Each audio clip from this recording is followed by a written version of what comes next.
লোক দেখানো খালের ময়লা পরে পরিষ্কার করুন, আগে দেশের ময়লা পরিষ্কার করুন। দেশের ভিতরে যে ময়লাগুলো রয়েছে সেইগুলোকে আগে পরিষ্কার করুন। খাল তো মিয়া পরে পরিষ্কার করা যাবে।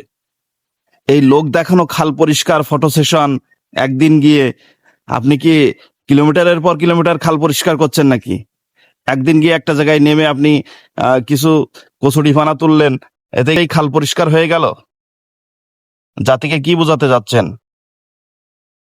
আগে দেশের ভিতরের ময়লা পরিষ্কার করুন, আগে দুর্নীতি বন্ধ করুন, আগে সুদ বন্ধ করুন, আগে ঘুষ বন্ধ করুন, আগে ধর্ষণ বন্ধ করুন, আগে ছিনতাই চাঁদাবাজি বন্ধ করুন। দেশের ময়লা আগে পরিষ্কার করুন, তারপরে খালের ময়লা পরিষ্কার করবেন। এ সকল লোক দেখানো ময়লা পরিষ্কার করা মানুষ এখন আর খায় না। এজন্য নতুনত্ব নিয়ে আসুন, দেশের ময়লা পরিষ্কার করুন, নিজের ময়লা আগে পরিষ্কার করুন। আশা করি বিষয়টা বুঝতে পেরেছেন। ভিডিওটি ভালো লেগে থাকলে সবাই লাইক কমেন্ট শেয়ার দিবেন।